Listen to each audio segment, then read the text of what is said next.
so many people get into rental real estate investing or real estate investing in general, for that matter, thinking that they're going to earn just massive passive income and they'll sail off into the sunset happily ever after. So our guest today, Ginger Faith, is going to disabuse us of that notion.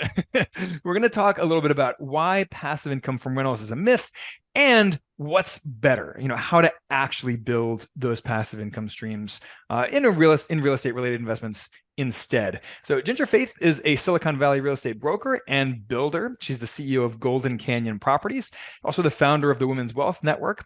And Ginger, I'm excited to hear your thoughts today on why passive income from rentals is a myth and what you do instead.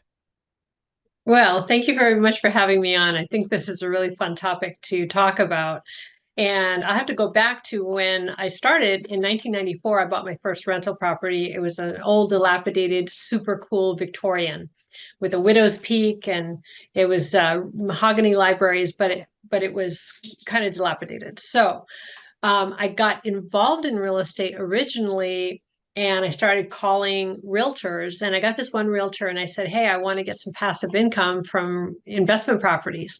And he said, "Well, that's a great idea. My buddy just bought a triplex and now all he does is collect rent, and he just bought himself a Jaguar." And Red that flags. is not a red flag for a 20-some-year-old. I was like, "Oh, this is awesome." I'm like, that's what I want to do for a living. I want to collect rent and get a Jaguar. So I just thought this is how genius I was. People say, "How'd you get involved in real estate?" Like, "Oh, well, that's how it, so that's the truth."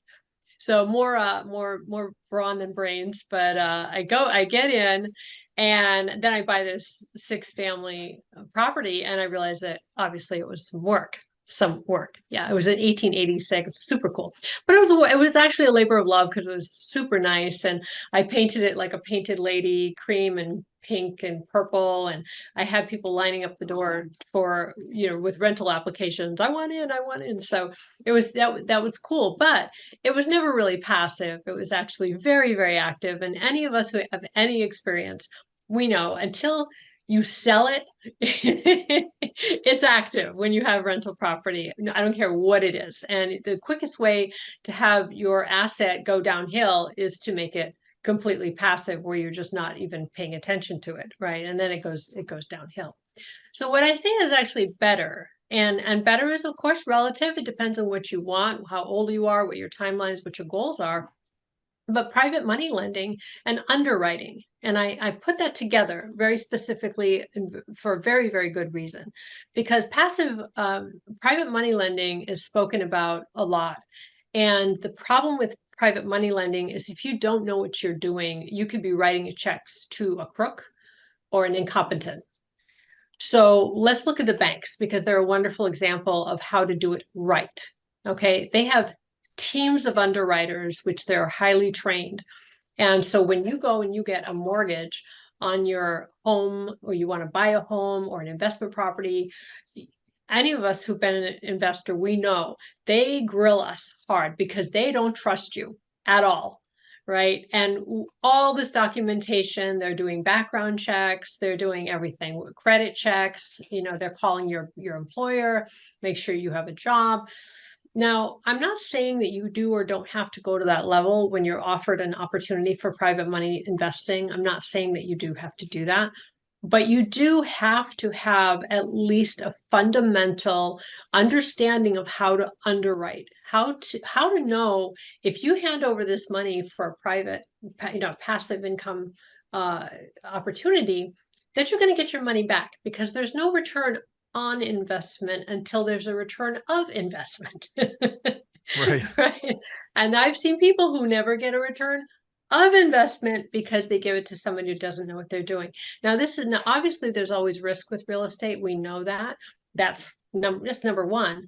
But number two, there's a risk of having someone who's a thief or who's incompetent. And that's a real challenge. But if you can do this right, look at the banks. Why are the banks literally the richest institution, and insurance companies, right? They both have great underwriters.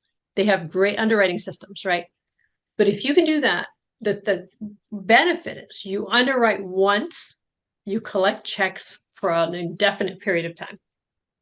So for example, I just bought a note from a property, and there was a lot of paperwork up front, a lot of investigation up front.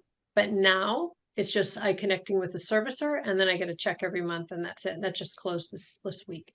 So that you do the work up front, but then you get the money. And then now the person who actually owns the property, they're doing the maintenance. And if the plumbing goes bad, you still get your check, So Yeah, they're dealing with I contractors and city inspectors and tenants and property managers, not you. why do the banks not want real estate?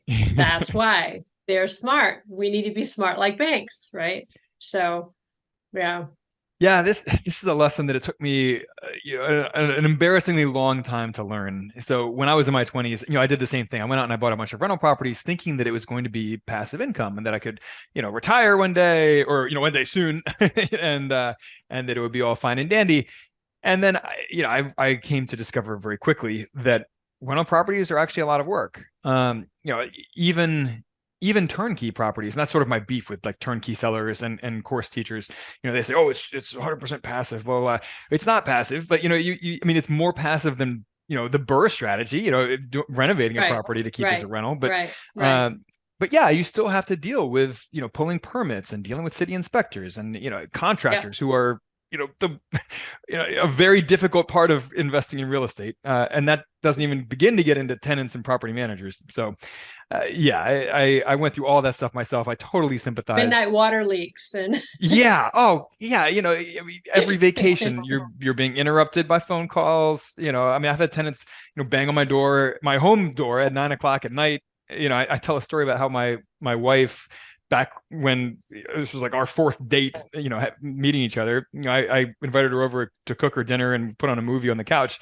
And halfway through the movie, there's a guy at the door who doesn't speak English, who brought his cousin who speaks broken English, to come deal with some rental related stuff. But anyway, you've been there, yeah, Yeah. Yeah. But yeah, so this is actually what we do in our co-investing club is we get together every month to look at different like truly passive real estate investments, things like private notes and debt funds and syndications and private partnerships, but things where we're not actually out there swinging hammers or having our names on deeds. To your point, so I love all of that. Ginger, in 30 seconds or less, how do you help people, and how can people connect with you if they want to take you up on that help? Well, my name is Ginger Crystal Faith, and I'm a Silicon Valley real estate broker, mortgage broker. So basically, I help people solve problems when it comes to their real estate, buying, selling, or just call me if you have a problem. Over 30 years, I've done so many different things in the business that I love it when people come to me with hard problems because I can help you. So I also have I have a brokerage. I help people buy and sell investments as well as regular homes, and I also have a private meetup. It's not that private. It's meetup.com, but it's sort of private, where we get together and we talk about passive income strategies and different opportunities. So if somebody wants to build their wealth, feel free to come. And Awesome. so just look me up on the web. I'm all over social media, Ginger Crystal Faith. Well, Ginger, thank you so much for coming by today. And guys, if you enjoy these quick, focused, niche conversations that we've had with industry experts, please rate, review the show. Means the world to us. And on that note, we will catch you on the flip side. Wondering how private equity real estate investing works? We get it. A lot of investors are put off by phrases like private equity or real estate syndication, but these completely passive investments are actually a lot easier than buying properties directly, buying properties yourself in your own name. So we offer a free 40-minute class called Hack the Rich, 7 Secrets We've Learned from Private Equity Real Estate. There's not even a sales pitch at the end. We'll show you how to invest in these on your own without any help from us. So go to sparkrental.com/hack to take the free class. And we can't wait to chat about your questions.